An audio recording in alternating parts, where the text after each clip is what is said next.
João 8, capítulo 8, né, versículo do 1 ao 11. Você lembra que ontem, quem estava ontem, nós conversávamos sobre a história da mulher que foi encontrada por Jesus no poço, na Samaria, né? A mulher que nós chamamos de samaritana, que também está descrita no Evangelho de João. Muito bonita a passagem que nós lemos ontem, João 4.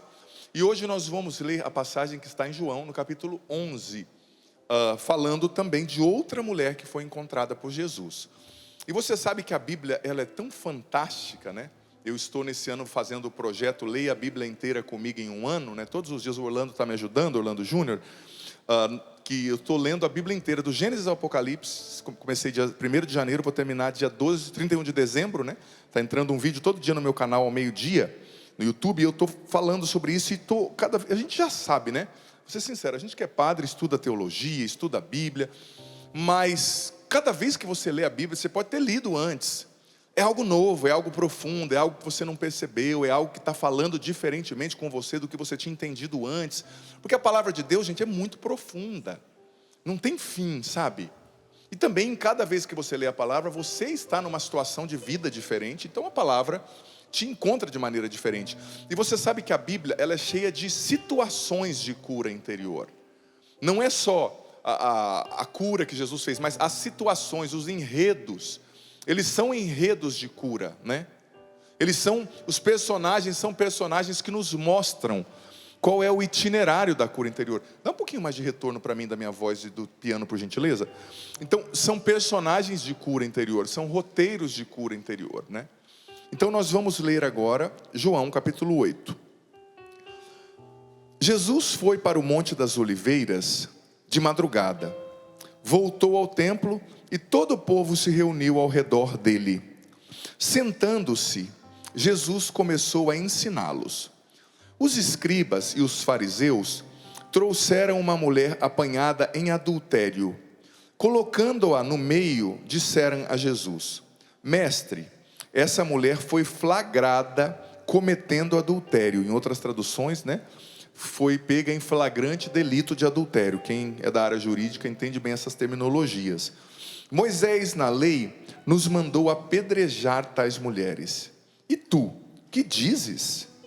Eles perguntavam isso para experimentá-lo e ter motivo para acusá-lo. Mas Jesus, inclinando-se, começou a escrever no chão com o dedo, né? Ali naquela parte do templo, era um lugar que tinha um pouco de areia, né? Porque o templo tinha um pavimento sólido, como um pavimento como esse aqui, né? Que é concreto, revestido de piso. E tinha um pavimento onde ficavam os animais que iam ser oferecidos em sacrifício. E tinha um lugar, né? Um jardinzinho que tinha uma areia. Então Jesus começou a escrever nessa areia, com o dedo. Como insistissem em perguntar, Jesus ergueu-se e disse: Quem dentre vós não tiver pecado, atire a primeira pedra. Inclinando-se de novo, continuou a escrever no chão. Ouvindo isso, foram saindo um por um, a começar pelos mais velhos. Jesus ficou sozinho com a mulher, que estava no meio em pé. Ele levantou-se e disse: Mulher, onde estão eles? Ninguém te condenou? Ela respondeu: Ninguém, Senhor. Jesus então lhe disse: Eu também não te condeno. Vai e de agora em diante não peques mais. Palavra da salvação. Sinceramente, quem já tinha lido assim com bastante atenção essa passagem e já conhecia? Levanta a mão. Ai, que bom, bastante gente. Louvado seja Deus. Então veja bem, como eu disse, essa passagem, amado filho, amada filha, ela nos apresenta um roteiro de cura interior. O que é um roteiro? É algo que você segue para com certeza você chegar naquele lugar. Quem aqui veio de Minas? Levanta a mão. Olha, bastante mineiro, hein? Trouxeram pão de queijo ou não? Próxima vez, brincadeira. Quem veio do Rio de Janeiro? Que são os estados mais perto, né? Mais perto daqui, desculpa. Quem veio de São Paulo, interior ou capital? Alguém do Nordeste? Ei, o povo do Nordeste é animado, hein? Alguém do Sul, da minha região? Tem uns 3. Tem mais. Alguém do Centro-Oeste? Cuiabá, região?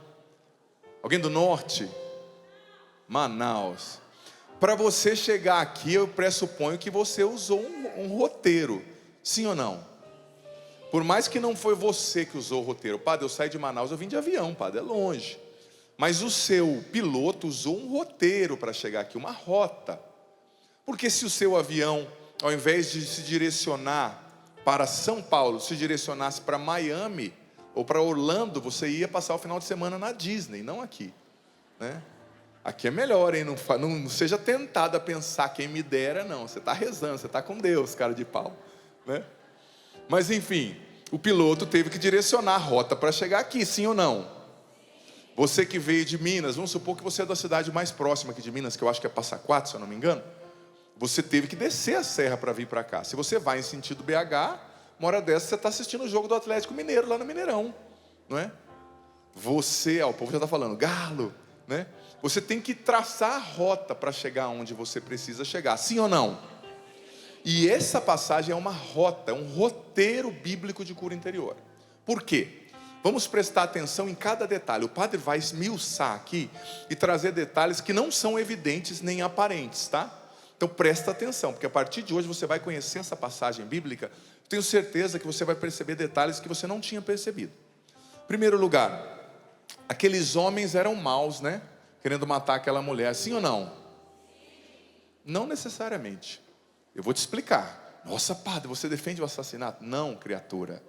Vamos entender o contexto.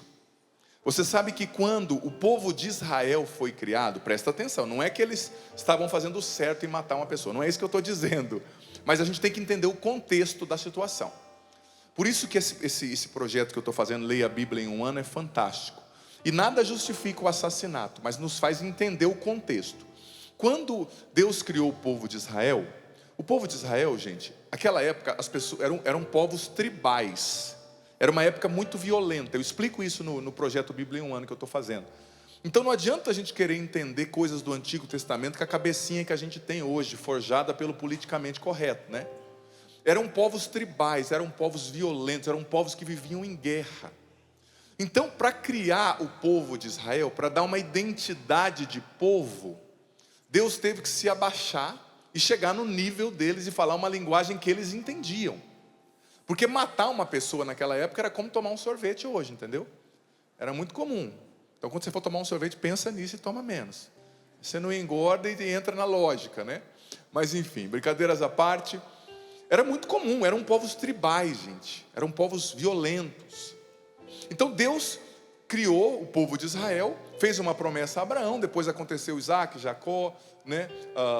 Isaac e Jacó foram para o Egito, ficaram presos, eram escravos, se matava com muita facilidade. Então Deus os levou para o deserto para fazer o quê? Em primeiro lugar, para tirar deles a mentalidade egípcia pagã que eles tinham na mente, porque eles adoravam outros deuses, eles matavam a troco de nada, e não tinha lei, não tinha civilidade, não tinha direito, porque a lei, gente, ela é importante, a lei te protege. Você está entendendo? Se não tivesse lei, você pode falar, não gosto do meu vizinho, vou matar ele e acabou. Não, existe uma lei. Se você matar uma pessoa, você vai arcar com as consequências. Então, eles não tinham lei. Eles seguiam dominados pelo faraó, pelo Egito. Eles não eram livres, eles não tinham sua própria legislação. Então, quando Deus os levou para o deserto, Deus os levou para os libertar da mentalidade pagã e para os ensinar a ser um povo. Então Deus, através de Moisés, lhes deu a lei, que está lá no livro do Levítico, no livro dos Números, no livro de Êxodo, que eu estou acabando de ler lá na Bíblia em um ano esses dias. Então Deus deu a lei a Moisés, e Moisés escreveu aonde? Onde Moisés escreveu a lei? Onde? Na rocha, numa pedra, sim ou não? Guarda esse detalhe que é importante. Então Deus foi falando, olha, você não pode matar o seu irmão. Se você matar, você vai ser punido. Então, o que parece para nós um retrocesso, naquela época era um avanço, porque não tinha lei, gente. E aqueles povos, eles eram tão violentos, que se você adulterasse, por exemplo, com a minha esposa, vamos supor que eu estivesse lá e fosse casado, eu mataria você e sua família inteira. Então, o que ia virar o povo? Ia virar uma confusão. O povo nunca ia ter união. O povo nunca ia ser uma nação. Então Deus deu essa lei, porque era a linguagem que eles conseguiam entender, através de Moisés. Quem adulterar vai ser apedrejado, o homem e a mulher, para eliminar esse mal de Israel e acabar. Porque ninguém vai fazer mais, né, depois, e ninguém vai matar a família inteira do outro. Porque era muito violento, gente. O Antigo Testamento, se você torcer, sai uns 2 litros de sangue, né? Mas era outro mundo, era outra época. Não adianta a gente com a nossa sensibilidade. Ai, por quê? Vamos deixar de ser besta, né? Entender a história, entender o contexto, ser mais maduro, né, para ler a Bíblia. Mas enfim. Então, aquilo que parece um retrocesso para nós, foi um avanço. É que nem na Idade Média, quando fala dos julgamentos que aconteciam. Gente, julgamentos que a igreja introduziu na Idade Média, que hoje as pessoas criticam, foi um avanço violento. Porque na época, se um senhor feudal acusasse lá um vassalo, porque queria pegar a terra dele, ele acusava, não tinha julgamento, ele matava o cara, queimava o cara e pegava a terra. Então começou a ter julgamento, o que não tinha. Isso já foi um avanço, do ponto de vista penal, jurídico, né? Então Deus ordenou. Para quê? Para que ninguém mais adulterasse, porque venhamos e convenhamos, né? É um grande incentivo, né? Quando alguém diz para você, olha, não come minha carne, senão eu te mato. Tá bom, eu estou motivado agora a não comer a sua carne. É ou não é um incentivo, né? Então, era a linguagem que o povo conseguia entender. Então, Deus instituiu essa lei. Por quê? Para que o mal fosse menor, entendeu? Porque, infelizmente, no Oriente Médio até hoje, essa questão de adultério, o cara vai e mata a família inteira do outro. Por exemplo, a guerra que há lá, né, entre judeus e islâmicos. Gente, isso aí tem 4.000 anos, 3.000 anos, quase, né, de guerra. Tem 3.000 anos que o islamismo foi criado um pouquinho depois. Mas para dizer, tem muito tempo, né? E não é simples de resolver, porque foram gerações que mataram gerações, entendeu? Seu bisavô matou a minha família quase toda. E como é que o perdão acontece fácil? É outra sociedade. Então existia essa lei. Só que essa lei, como disse São Paulo na carta aos Romanos, ela serviu como um pedagogo por um tempo. Para preparar quem? Para preparar o povo para receber o Messias, Jesus, que seria Deus encarnado, que reformaria, né? Mudaria a maneira das pessoas pensarem. Só que o ser humano, nós temos uma tendência muito grande a ser rígido com as coisas, né? Quando se trata de punir o outro, claro, não de punir a gente mesmo. Então aquela lei se internalizou. E quando aqueles homens levaram aquela mulher para ser apedrejada, tinha um sentido, tinha um contexto, você está entendendo? Era uma lei que existia, gente, há mais de 1000 anos. E que estava fazendo a nação se tornar nação. Só que a lei em Levítico número 20, ela ordenava que a mulher e o homem fossem apedrejados, né? Onde estava a criatura, né? O homem não estava lá, né? Ou já tinham matado ele no caminho, ou fizeram vista grossa porque ele era homem. Era uma sociedade, infelizmente, machista, né? Mas eles estavam cumprindo a lei. E muito possivelmente o marido dela estava ali. Porque a lei, ela ordenava que para o flagrante acontecer e o julgamento acontecer, o que sofreu ali o delito deveria estar presente, julgando também. É como a lei, né? O princípio jurídico do sem corpo não há crime, né? Tinha que ter ali o acusado, quem sofreu, né? Então, aconteceu esse contexto. E chegaram em Jesus, mas chegaram em Jesus armando um laço, né? Porque se Jesus, gente, veja bem a situação que Jesus estava. Se Jesus falasse, não, tem que obedecer a lei de Moisés, tem que matar. Eles iam falar, mas por que você prega a misericórdia e está falando para matar ela?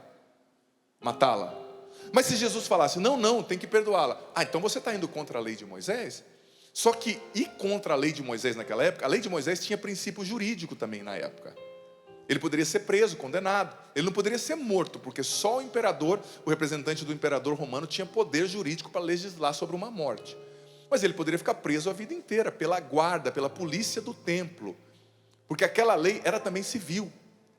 Então você viu que sinuca de bico que Jesus estava? Né? Que pergunta maliciosa que fizeram para ele? E o que Jesus respondeu? Primeiramente, o que ele respondeu? Nada, o povo está atento hoje. Uma salva de palmas a esse povo maravilhoso. Povo que conhece a Bíblia. Estou gostando de ver, hein? Estou gostando de ver. Tem dias que você faz pergunta que você fala assim, onde foi que eu errei, né? Que nem a mãe de adolescente que ensina 4 vezes, ele não aprende. O que eu fiz? Mas Jesus não respondeu nada. Porque veja bem, os homens não estavam certos. Nada justifica a violência. Mas por um tempo aquela lei foi um mal menor, que deu identidade ao povo. Porque senão, como eu expliquei, eles iam começar a se matar, eles nunca seriam um povo. Sabe? Só que Jesus ficou quieto. E o que Jesus fez? Ele estava escrevendo no chão. E no que ele estava escrevendo no chão? O que tinha no chão? Areia. E você sabe que alguns comentaristas, sobretudo Santo Agostinho também se inclina dessa maneira, eles escreveram, ninguém sabe o que Jesus escreveu no chão, né? Mas alguns comentaristas dizem que Jesus estava escrevendo no chão, primeiro, os pecados daqueles homens, dos mais velhos. Porque Deus sabia qual eram os pecados daqueles homens. E depois, os pecados daquela mulher. Por que ele escreveu no chão os pecados deles? Padre, para condená-los, né? Porque ele odiava aqueles homens. Não. Ele também queria salvar aqueles homens. Ele também queria mostrar a verdade para aqueles acusadores. Porque Jesus, ele não quer salvar só você, ele quer salvar quem está te ferindo também. E ele quer que você, como eu falei na missa ontem, o evangelho do amar os inimigos, né? Ele quer que você olhe o seu inimigo como ele olha. Ele escreveu os pecados. E talvez um mais velho olhou lá, né? O velhinho lá, os mais velhos eram mais respeitados, os que tinham mais autoridade moral na época. Olhou e falou: opa, aquilo ali fui eu. Aí o outro olhou e falou: ficou olhando para a vizinha tomando banho. Fui eu.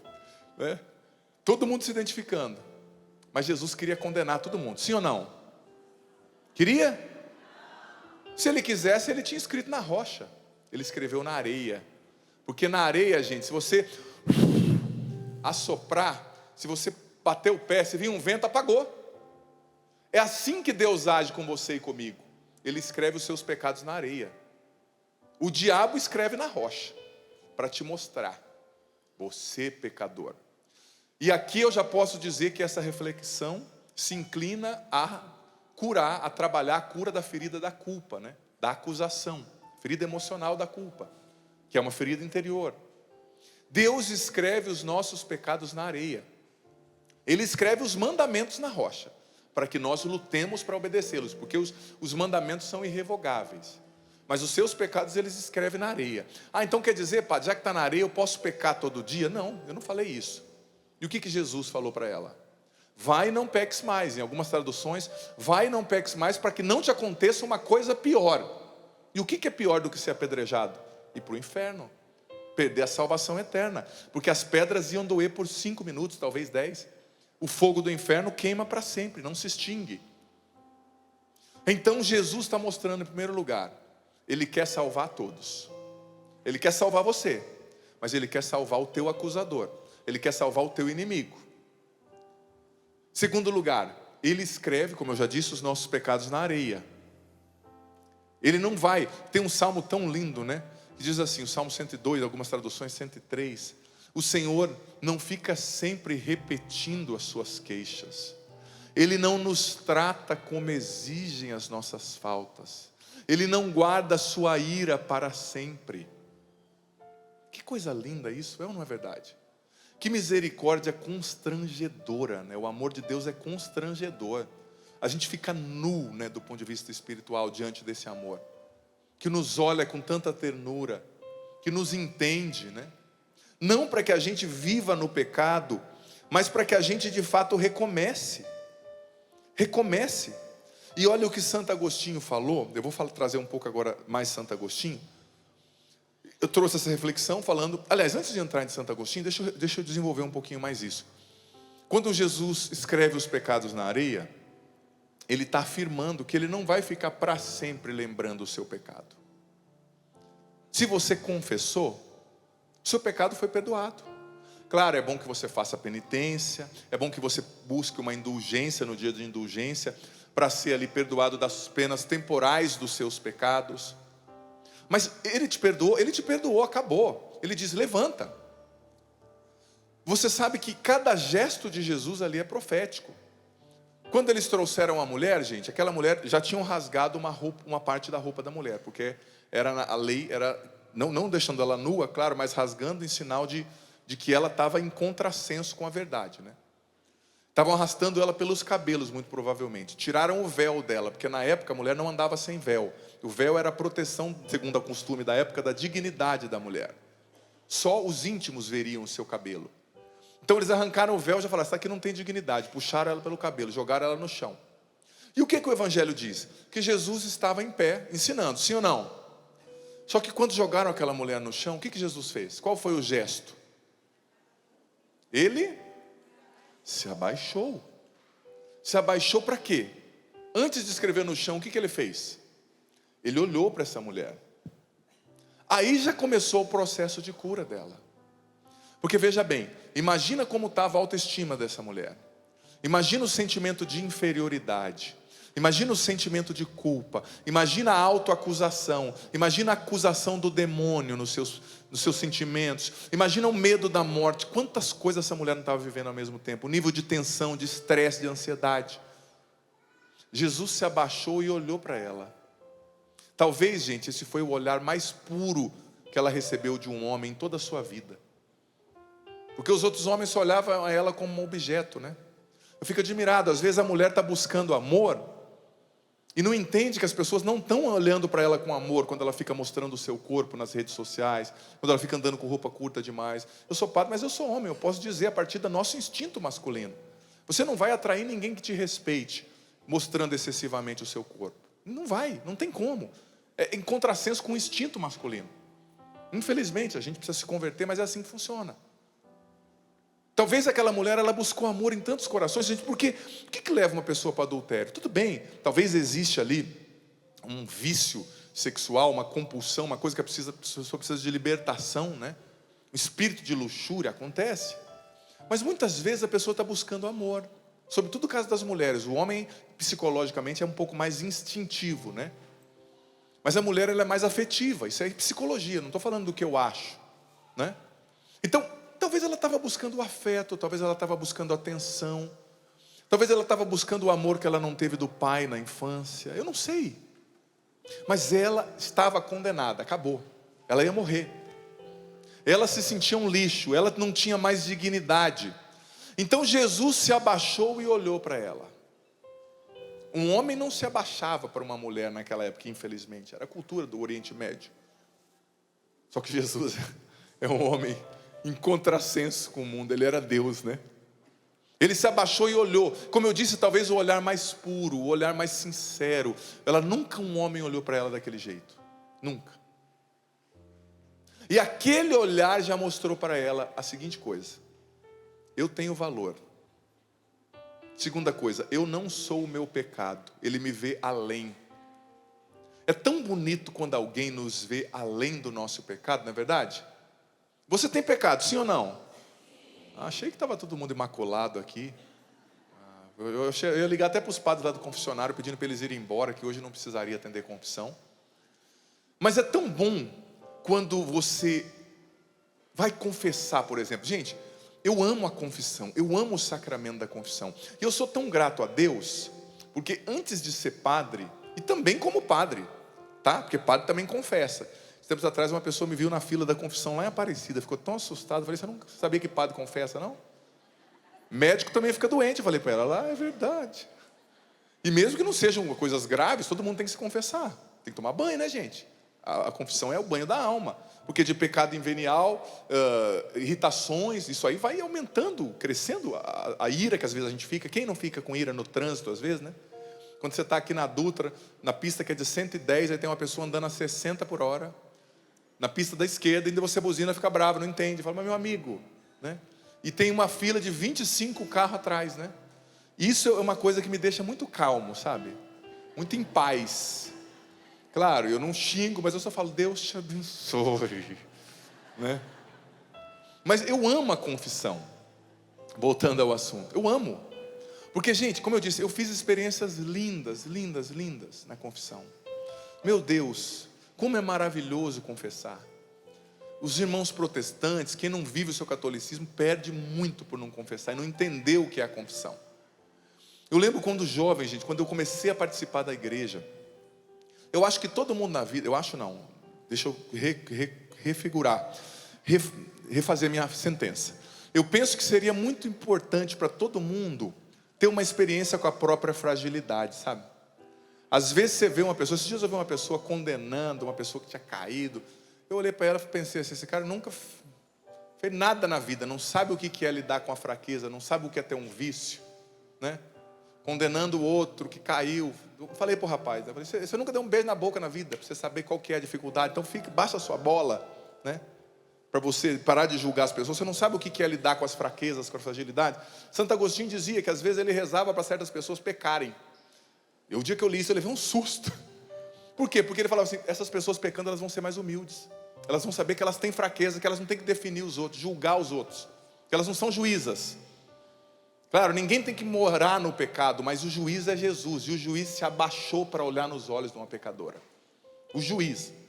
Porque ele disse depois, quem não tiver pecado, atire a primeira pedra. Quem que não tinha pecado lá? Só ele. E o que ele fez? Ele se abaixou e olhou nos olhos. Na confissão isso acontece. Jesus se abaixa. Abaixar é uma metáfora para aquilo que está escrito em Filipenses 2, a kenosis, né? O esvaziamento. Ele se esvaziou, né? Deus se abaixa, Deus se inclina para olhar nos olhos da criatura que pecou, que está errada. Ontem eu dizia, lá na missa, né, que eu conversava com um muçulmano da Arábia Saudita, lá onde eu estava, no país que eu estava um mês atrás, no mestrado, e eu expliquei para ele algumas coisas do cristianismo, e ele ficou encantado, dentre elas isso, né? A misericórdia de Deus, não tem lugar nenhum. Porque na religião dele, no islamismo, a chapa ferve, você pisou na bola uma vez só, não é? Você machucou alguém, eles vão te machucar. Você roubou alguém, vão cortar a tua mão. Sabe? Então, Jesus se inclina. Ele olha nos olhos. Na confissão, Jesus se inclina. Ele desce no seu nível, no meu nível. Mas por que ele se inclina? Para ficar lá no chão e falar, olha, continua aqui no chão? Não. Ele se inclina para que quando ele levante, porque no final da passagem ele levantou, a gente levante junto. Ele nos levanta pelo seu perdão, pela misericórdia. Na confissão, essa passagem acontece. A confissão, gente, é um lugar onde você sempre se declara réu, condenado, culpado, e sempre vai sair absolvido. Claro, com o propósito de não pecar mais. Se você não tem o propósito de não pecar mais, eu como padre não posso te absolver. Não, padre, eu pequei, matei 2 e tem mais 3 amarrados para matar amanhã cedo. Então não vou te absolver, né? É como a pessoa que fala, ai padre, eu estou tão bravo porque o padre não me absolveu. Você continua em estado de pecado mortal? O padre não pode te absolver. Não é que ele não quer, ele não pode. Porque você não vai mudar de vida, de situação. Você está num relacionamento errado, você está vivendo uma situação de fornicação, você está em pecado. Não dá, porque você tem que ter o propósito de querer mudar, de querer sair dessa situação de alguma forma, sabe? Então Jesus se abaixa, ele olha. Na confissão, gente, em cada confissão, a confissão é um sacramento de cura interior profundo. Porque na confissão você chega e despeja a sua miséria em Jesus. E lá o que ele faz? Ele escreve o seu pecado na areia. E quando o padre te diz, eu te absolvo, o próprio Jesus vai lá e pisa nessa areia, faz uma confusão que você não consegue ler uma letra, uma vogal daquele pecado. Acabou. Você é perdoado. Só que infelizmente tem muita gente que confessa e continua se condenando, e continua preso no pecado. A culpa é um grande instrumento na mão do diabo para não deixar você crescer e realizar todo o seu potencial, para não deixar você se tornar o que Deus quer que você seja. Porque há uma diferença entre, eu falava isso ano passado e repito, entre culpa e arrependimento.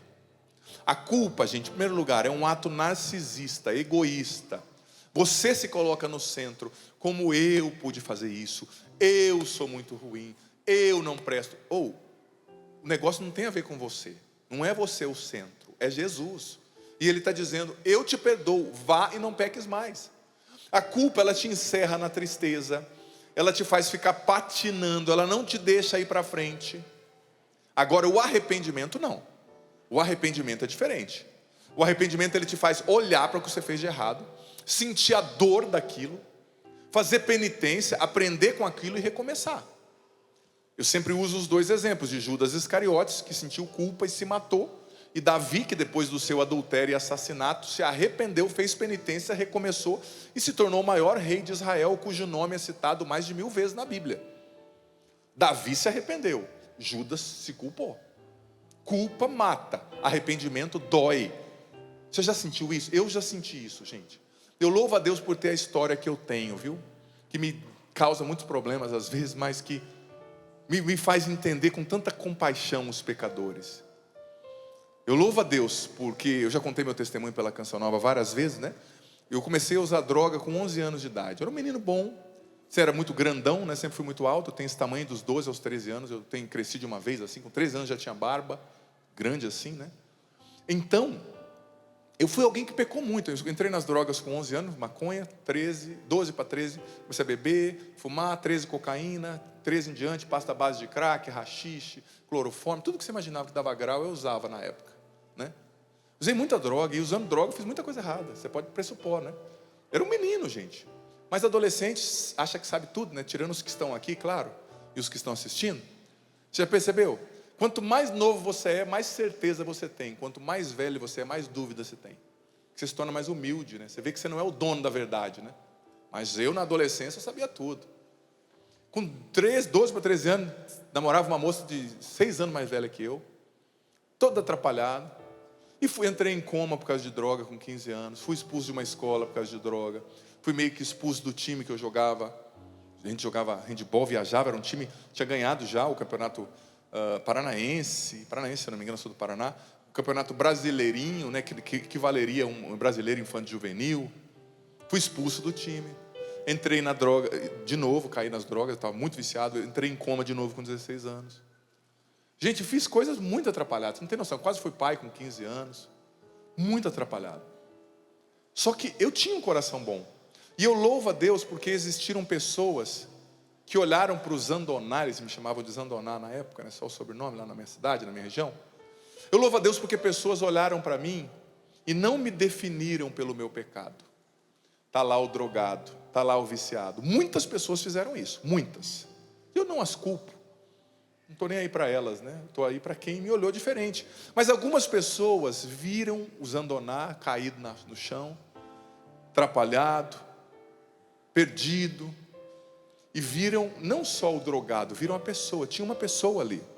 Quando você olha o drogado na sua família, na sua rua, o ladrão, tem um filho de Deus ali dentro, tem uma pessoa ali. E o que vai restaurar essa pessoa é o amor, não é a condenação. Jesus, ele fez aqueles homens olharem para eles mesmos. Você não tem pecado, atira a primeira pedra. Como a gente tem facilidade de condenar, né? Como o ser humano não se coloca no lugar do outro, ele não olha os dois lados, ele simplesmente mal ouve a situação, já pronuncia a sentença. E fazendo isso, ele dá a Deus o direito e a autoridade de condená-lo e julgá-lo com a mesma medida, como está escrito no Evangelho. Muitas pessoas vão para o inferno por causa de condenação. Pessoas que estão jejuando, que estão comungando, que estão rezando o rosário, vão para o inferno porque estão condenando os outros. Porque você pode rezar o rosário e jejuar, você não é imaculado, você tem pecados que você nem percebe.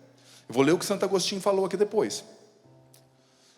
Porque Deus fala, a gente fala muito disso, né? A gente tem uma facilidade, né? De ver o erro no outro, como eu falava ontem na homilia. Eu vou achar até essa parte de Santo Agostinho para ler isso, depois eu retorno para a minha história aqui. Olha só, Santo Agostinho disse, no comentário a São João, né? Tem um livro dele de comentários ao Evangelho de João.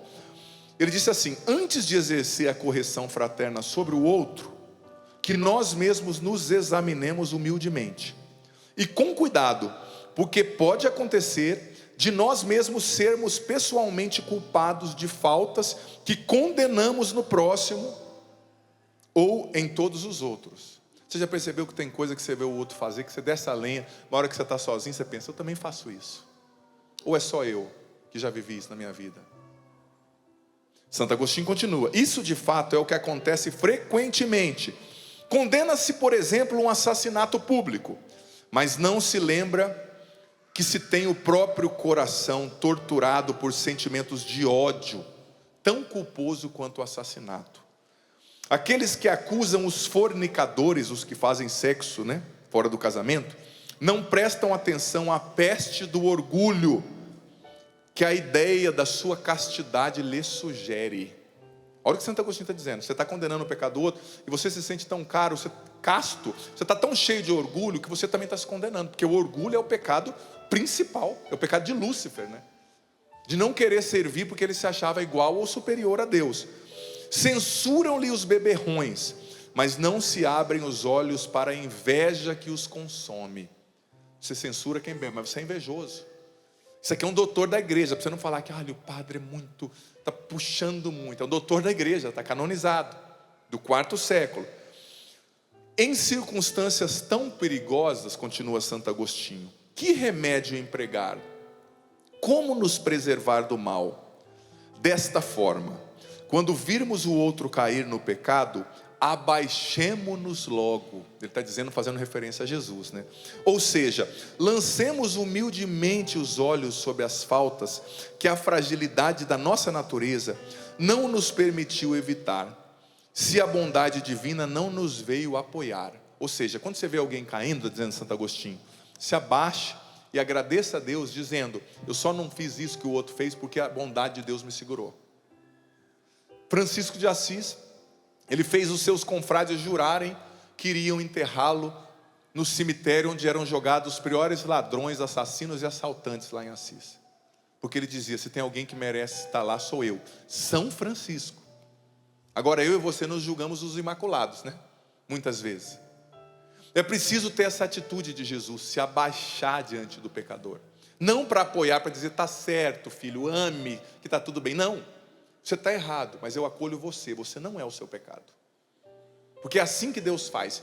Voltando à minha história e voltando ao sacramento da confissão, eu vivi essa história, gente, mas eu tive pessoas que me olharam além do meu pecado, que não viram o drogado, que não viram o causador de problemas, mas viram a pessoa, viram o Adriano Zandoná ali. E eu não seria padre, eu estaria morto se não fossem pessoas que me olharam como Jesus. Eu tenho certeza, eu estava perto de morrer. Eu perdi amigos com overdose, com acidentes na época. Mas graças a Deus, a minha mãe, pessoas do grupo de oração lá da cidade, às quais eu sou muito grato até hoje. De uma pessoa até questionou, por que você sempre está com aquela pessoa, só aquela pessoa tem o seu número, né? Que o padre não pode passar o número para todo mundo, senão ele não come, não reza e não lê, né? Não dá. E o padre tem que preparar as homilias, tem que rezar, né? O padre não é um solteirão, ele é casado com Jesus, né? Casado com a igreja, casado com Nossa Senhora, tem que alimentar o relacionamento, né? Imagina se você casado e não conversa com a sua esposa, a chapa vai ferver, né? Ou vice-versa. Mas a pessoa falou, por que sou aquela pessoa? Eu falei, porque foi aquela pessoa que me levou para o encontro, primeiro retiro da minha vida, que olhou para mim e viu além do meu pecado, ela viu o que tinha no meu coração.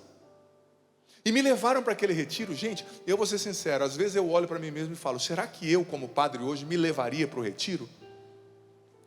Gente, eu pesava 112 quilos, né? Hoje eu estou com 101, emagreci um pouco, né? Emagreci uns 20 quilos esses tempos atrás aí. E estava com uma camiseta assim cheia de caveira, né? Daquelas bandas de rock. Acho que era a camiseta do Raso de Porão, não lembro o que era. Fumei uns 7 baseados naquele dia, para ir para o encontro, tá? Minha preparação espiritual, né? Para ir para o retiro. Fui para o retiro por causa de uma mulher, por causa de uma menina, linda menina. Achei que eu estava indo por causa dela, na verdade, né? Deus me deu uma rasteira, nunca nem cheguei perto da menina. Foi só a isca que ele usou mesmo, né? Eu nem falei que não ia para o retiro, aí meu amigo, que Deus o tenha, já faleceu, falou assim, a fulana vai, já que você não quer ir, tá bom, vou passar a vaga para o outro. A hora que ele falou, a fulana vai, eu falei, opa, estou esperando esse retiro há anos. Cachorro sem vergonha. Fui por causa da menina. E a menina mesmo arrastava uma asa para mim, eu arrastava uma asa para ela, só que as nossas turmas não batiam, não. Eu era muito louco, ela era toda certinha. Falei, agora que eu vou nesse negócio, eu vou arrebentar, né? Cheguei lá na igreja com meus 112 quilos, com a minha cara muito simpática, com o olho, meu olho não andava vermelho. O pessoal pergunta, qual é a cor do seu olho? Eu falo, depende da época da minha vida, aquela época era roxo. Tanta maconha e tanta droga que eu usava. Infelizmente. Cheguei lá, e depois de uns anos, a mulher que me levou, a coordenadora do meu grupo, esse retiro foi numa cidade vizinha, né? Ela me disse que o dia que ela chegou lá comigo, a coordenadora geral do retiro chegou nela e falou, você é doida? Por que você trouxe esse cara aqui? Coordenadora geral do retiro. Ela não me viu como Jesus, mas a coordenadora lá da minha cidade viu. Falou, não, ele precisa. E todo mundo cantando e dançando, e eu só assim, ó. Aí a menina olhou para mim assim, você não vai dançar? Eu falei, claro. Só que eu só sabia dançar em show de rock, né? De punk rock. Eu comecei a dançar, depois ela falou, não precisa dançar não, a menina falou. Porque tinha aquelas músicas, né? Eu lembro que estava cantando uma música quando eu cheguei, dá um sol maior para mim, se eu não me engano. Louvado seja o meu Senhor, louvado seja o meu Senhor. Estava cantando essa música, eles faziam as coreografias, né? E eu na minha. Aí cheguei lá, todo mundo, na hora mais importante da pregação, eu saía para fumar, né? Eu não sei se eu como padre hoje, como que eu agiria comigo. E todo mundo falando, esse aí não está ficando nada no coração. Mal eles sabiam que o Espírito Santo já estava me virando do avesso. Só que daí veio a cartada final, né? Porque Deus, Ele sabe fazer as coisas, né, gente? O pessoal fala, o diabo é esperto, o diabo usa as brechas. Gente, Deus é muito mais esperto. Ele é educado, sim. Deus é educado, Ele entra se você abrir a porta. Mas se tiver alguém rezando para você, por você, às vezes Ele deixa um pouco a educação de lado e entra na brechinha também. Minha mãe estava rezando por mim muito, e muita gente. Foi a pancada. Eu lá, do lado da menina e tal, e eu já falei para ela, então, o que você vai fazer hoje à noite, depois daqui? Ah, a gente está no retiro, né? Eu falei, não tem problema, a gente pode conversar, né? Não, é melhor não, né? E nada estava me tocando assim muito. Deus estava fazendo, mas daquele jeito discreto. Mas Deus sabe como fazer, né? Aí chamaram um cara lá mais doido do que eu, um convertido, um cara que era traficante, cabeludo, para dar o testemunho. Na hora que o cara chegou, eu falei, isso daí. O cara tinha se convertido. Sabe essas conversões assim astronômicas que acontecem? O cara, lindo a história dele. E aquilo tocou muito meu coração, porque era alguém que vivia o que eu vivia, entendeu? Era um maluco, tinha saído do tráfico e estava pregando ali. Ele tinha saído há um ano e pouco. Jovem também, devia ter uns 20 e pouco. Eu tinha 17, ele devia ter uns 21 por aí, 22 acho. Já estava pregando no encontro. Ali Deus tocou meu coração. Porque Deus falou comigo, entendeu? Comigo, era a minha história. Por isso que eu tenho medo, às vezes, quando a gente que está pregando, que é cristão, fica muito puritano com as coisas. Se você ficar tão puritano, você só vai atingir os salvos, né? Mas Jesus veio para os pecadores, né? Não estou falando que você tem que pecar para ter história, viu? Tem gente que é assim, ai padre, eu vou lá fazer um testemunho, depois eu volto. Ai, cara de pau. E se não der tempo, se você morrer no meio disso? Deus não deu a ninguém autorização para pecar, e eu não sou orgulhoso do que eu vivi. Se eu pudesse escolher, eu não viveria. Mas infelizmente é o que é. Minha história é essa, eu não posso controlar o que já foi, né? E esse cara pregando mexeu comigo, gente. Ali eu entendi que Deus se abaixou. E aí, no domingo eu voltei lá, eu já estava mexidaço.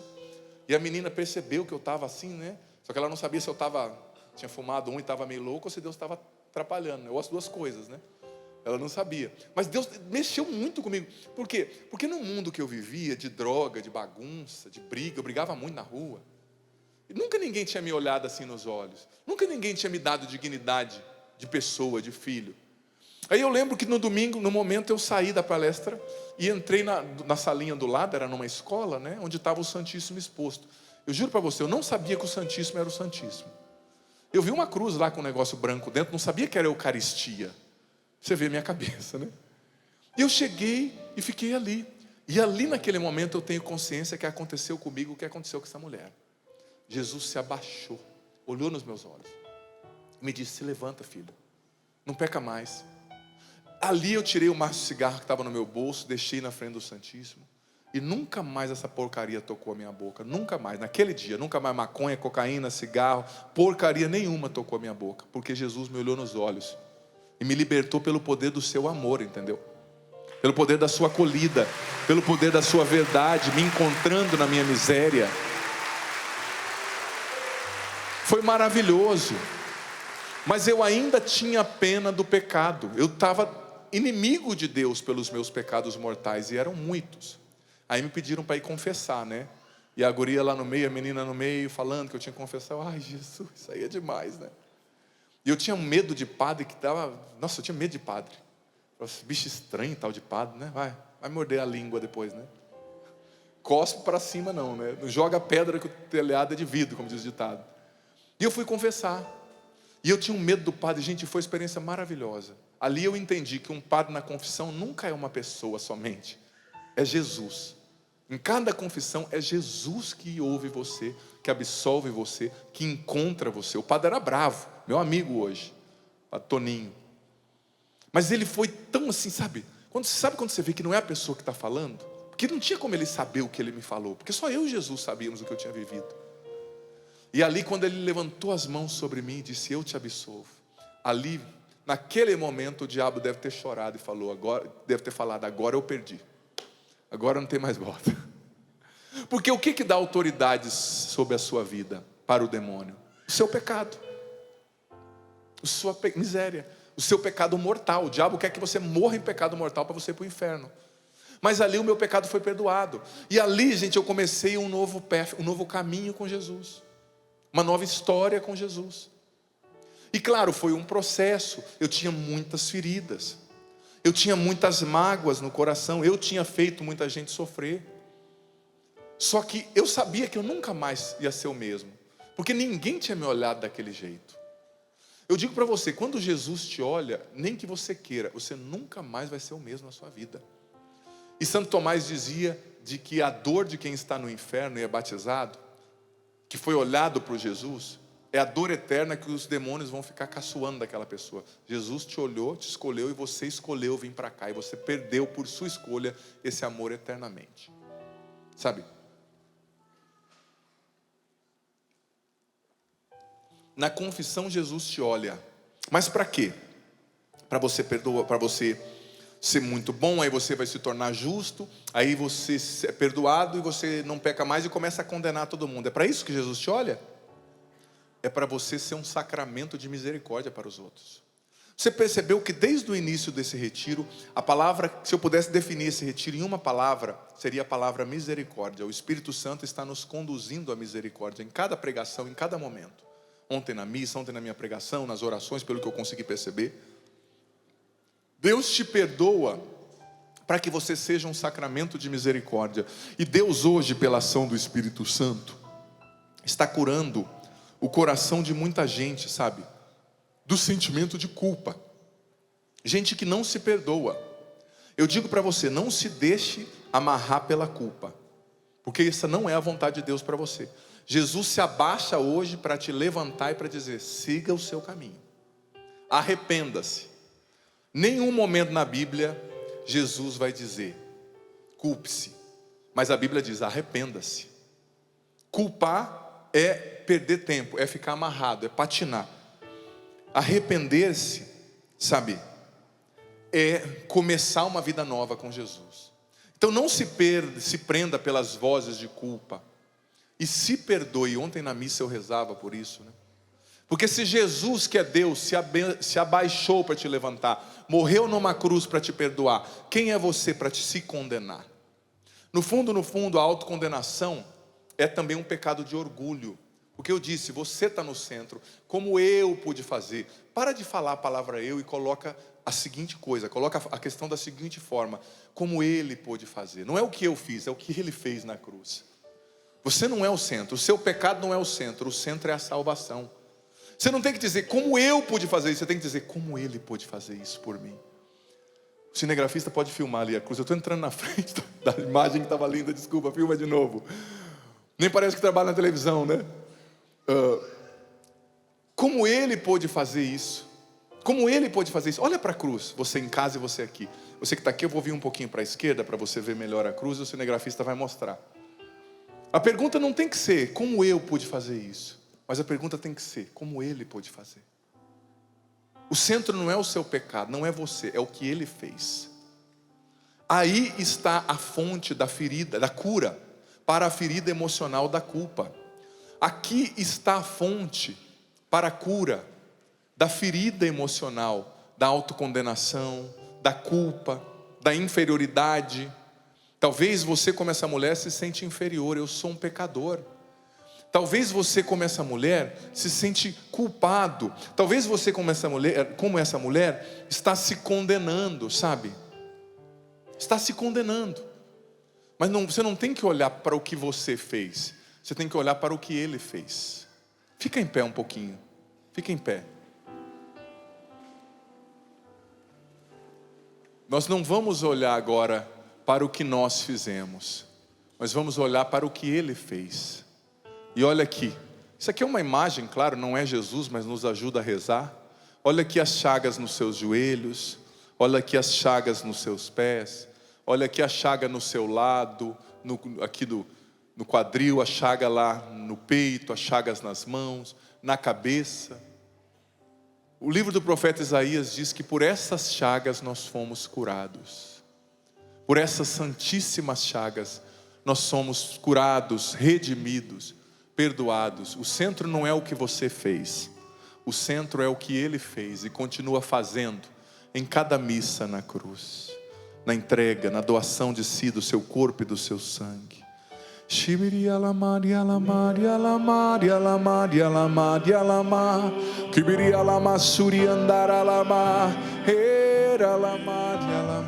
Vai rezando bem suavemente, filha. Filha, suavemente, você aqui, você em casa.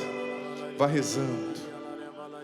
Senhor, nós estamos aos pés da sua cruz. Continue rezando. Nós estamos aos pés da sua cruz, Jesus.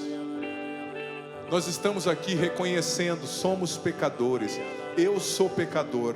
Eu te peço perdão, Senhor, por todas as vezes que eu te ofendi, com tristeza no coração, com lágrimas nos olhos. Eu peço perdão por todas as vezes que eu te ofendi com as minhas escolhas, com o meu desamor, com infidelidades, com raivas, com orgulho. Nós pedimos perdão, Senhor, pelas vezes que te ofendemos. Nós reconhecemos que somos pecadores e clamamos misericórdia, mas nós também reconhecemos que pelas tuas santíssimas chagas nós somos curados. Nós também reconhecemos que pelas tuas feridas nós somos perdoados. O centro da nossa vida não é o que nós fizemos, não somos nós, não é o nosso pecado. O centro da nossa vida é o Senhor, é a tua cruz, é a tua redenção, é a tua salvação, é a tua ressurreição. Nós não olhamos para o que nós fizemos de ruim, mas nós olhamos para o que o Senhor fez de bom na cruz, morrendo por nós, para perdoar os nossos pecados, para nos redimir.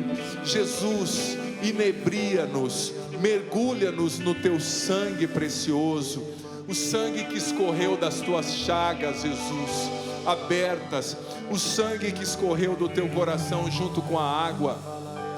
Mergulha-nos nesse sangue, Senhor, poderoso. E pela tua paixão dolorosa, pela tua dolorosa paixão, Senhor, tem misericórdia de nós e do mundo inteiro. Tem misericórdia dos nossos pecados. Sim, Senhor, cura as nossas feridas da culpa, cura as nossas feridas de inferioridade, de culpa, de alta acusação. Liberta-nos, Senhor, da acusação do demônio. Liberta-nos das feridas geradas pela autocondenação, pela culpa. Liberta-nos da autossabotagem. Liberta-nos das vozes do demônio, dos espíritos malignos que insistem em nos dizer que nós não somos bons o bastante, que nós não somos dignos. Sim, a tua cruz nos fez dignos. A tua morte nos dá vida, o teu sangue nos redime. Nós não queremos mais pecar, nós não queremos mais voltar à vida velha, mas nós acolhemos o teu perdão, que é imerecido, que é um dom gratuito, que vai além das nossas capacidades e aptidões. Senhor, eu te peço aqui perdão pelos pecados do mundo inteiro, Senhor. Eu te peço perdão pelos pecados dos pecadores públicos. Eu te peço perdão pelos pecados dos terroristas, dos traficantes, dos assassinos, das prostitutas, dos cafetões, daqueles que promovem guerra, aqueles que desviam dinheiro em corrupção. Eu te peço perdão pelos meus pecados, os pecados do mundo inteiro. Ó sangue e água que jorraste do coração de Jesus, como fonte de misericórdia para nós. Tem misericórdia, tem piedade de nós. Pela tua dolorosa paixão, Senhor, tem piedade, tem misericórdia de mim, da Canção Nova, dos nossos pecados, dos pecados da igreja, do mundo inteiro. Misericórdia, Senhor, perdão. Purifica com teu sangue as nossas vidas, liberta-nos da mancha do pecado e dai-nos um coração misericordioso, manso, humilde, acolhedor como o teu, Senhor.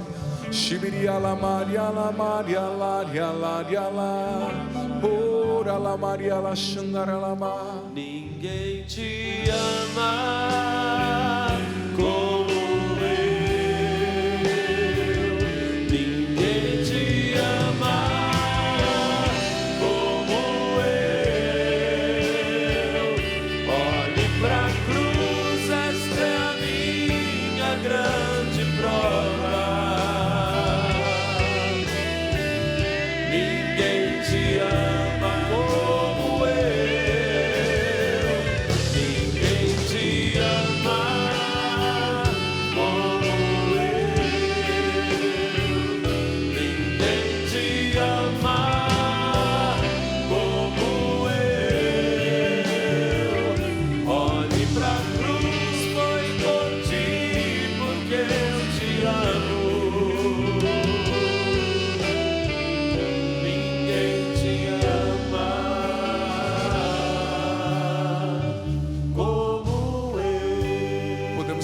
do início essa canção, olhando para a cruz, você aqui, você em casa.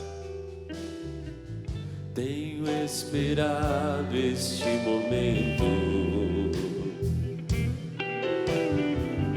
tenho esperado que viesses a mim, tenho esperado que me fales,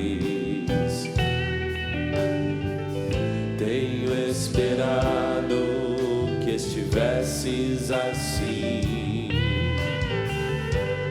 Eu sei bem que tens vivido,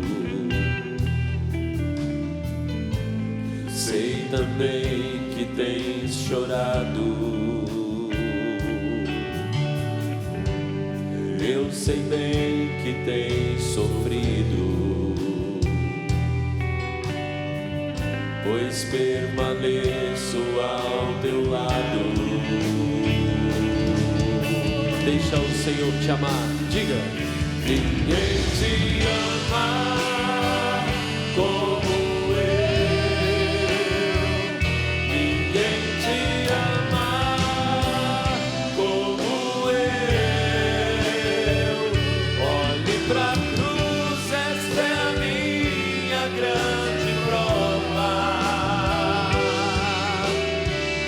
Ninguém te ama como eu.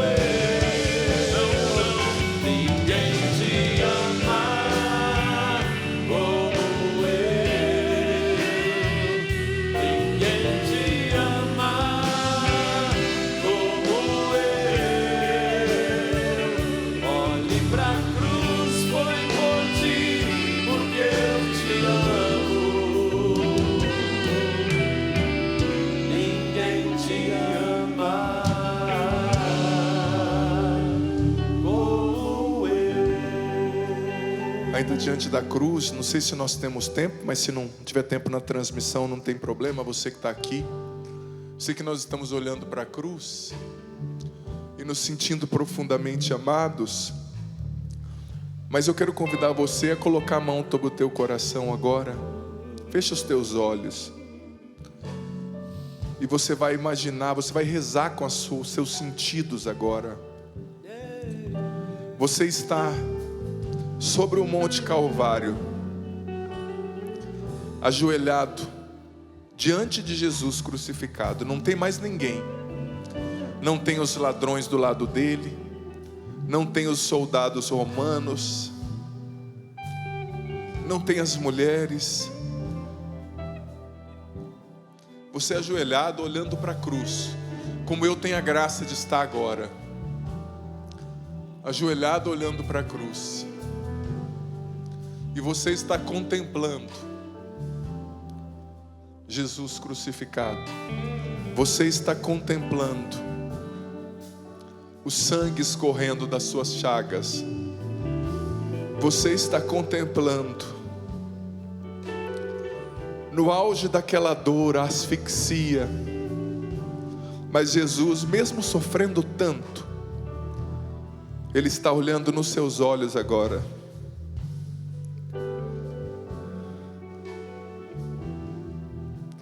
É só você e Ele. E Ele está te dizendo: foi por ti.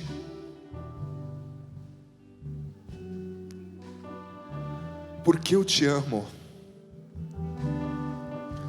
Eu te amo com amor eterno, com amor infinito, com amor que você nunca vai encontrar em nenhum outro, em nenhum pecado. Você que está no pecado mortal, é para você que Jesus está falando. Ninguém te ama como eu. Você que está no adultério, na impureza, que fez uma escolha de vida, de identidade afetiva, humana, sexual, contrária à vontade de Deus, que no fundo do seu coração você sabe que não é o certo, o que Deus quer. Nem Ele nem eu estamos te condenando, mas Ele está te dizendo: volta para mim. Ninguém te ama como eu. Ninguém te ama como eu. Você diante da cruz, e mesmo sofrendo, Jesus te olha com um olhar sereno, um olhar manso, um olhar de acolhida, um olhar de libertação. E é só você e Ele, e o tempo para ali. O tempo para. Escuta agora o que Jesus está dizendo para você. É só para você que Ele vai falar agora. Escuta. O que Jesus está te dizendo? A muitos Ele está dizendo: quando você estava naquele pecado, eu estava lá esperando por você para te redimir, assim que você quisesse voltar para mim. Eu não me escandalizo com o seu pecado. Eu amo você, eu te vejo além do seu pecado, mas eu te chamo à conversão, porque o teu pecado mortal te faz meu inimigo, te faz perder o céu, te afasta de mim, te faz ser pertença de alguma forma do inimigo, como diz a primeira epístola de João, capítulo 3. Quem peca é do diabo, porque ele é o pecador desde o princípio, diz o Senhor. O Senhor está chamando você que está distante, volta para mim. O Senhor está curando agora corações que estavam empedernecidos. Seu coração estava como uma pedra, rígido. Você não conseguia perdoar ninguém, você não conseguia olhar com misericórdia, porque no fundo, você estava amarga, você era uma pessoa amarga, uma pessoa infeliz com a sua vida, com o seu casamento. Então você destilava essa amargura, esse azedume que estava te condenando. Mas Jesus agora está tocando o teu coração, te mostrando os seus próprios pecados e dizendo: eu te perdoo, eu te amo, eu te acolho, eu te entendo, para que você perdoe também. Jesus está te dizendo: já tem muita gente nesse mundo condenando. Eu não quero condenar, eu quero salvar. A igreja não é tribunal, ela é hospital para curar. Continue, você diante de Jesus no Calvário. Esse sangue está sendo derramado agora sobre você. O que Jesus te diz? Escute.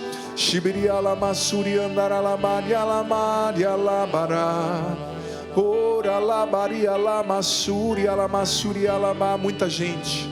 Jesus está te dizendo: seu pecado não é maior que o meu sacrifício de amor na cruz. Seu pecado não é maior que a minha misericórdia. Eu não me canso de te perdoar. Volta para mim. Eu não me envergonho do seu pecado. O seu pecado foi crucificado comigo. Eu sou mais forte. Pessoas que vivem no estado de pecado. Há mais de 30 anos você está nesse adultério, mas é hora de sair. Você, mulher, saindo com esse homem casado, é hora de deixar. Ele te dá dinheiro, ele te dá benefício, mas não é isso que Deus quer. Deixa agora. Você vivendo essa vida dupla, você é líder na igreja, mas não sai de zonas de prostituição. O Senhor não está te condenando, Ele está te chamando à conversão. Você vendo impureza na internet, o Senhor não te quer vivendo isso. Você mentindo, roubando, desviando dinheiro até da igreja. O Senhor agora está tocando você, te chamando a voltar. Eu sei bem o que me dizes, ainda que nunca me fale. Sente esse amor, ouve isso, é para você. Eu sei bem o que tem sentido,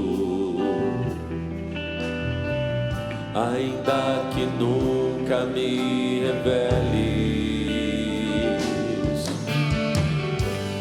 Tenho andado ao teu lado, junto a ti permanecido. Eu te levo em meus braços, pois sou teu melhor amigo. O Senhor diz a você: ninguém te ama como eu. Ninguém te ama como eu. Olhe pra cruz, esta é a minha grande prova. Ninguém te ama como eu.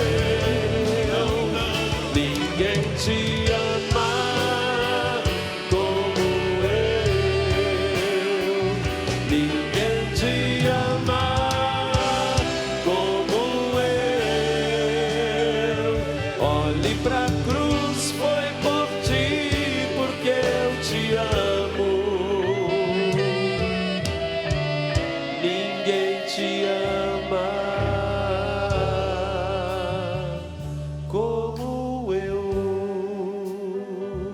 abraço nessa pessoa que está do seu lado e diz para ela: ninguém te ama e nunca te amará como Jesus.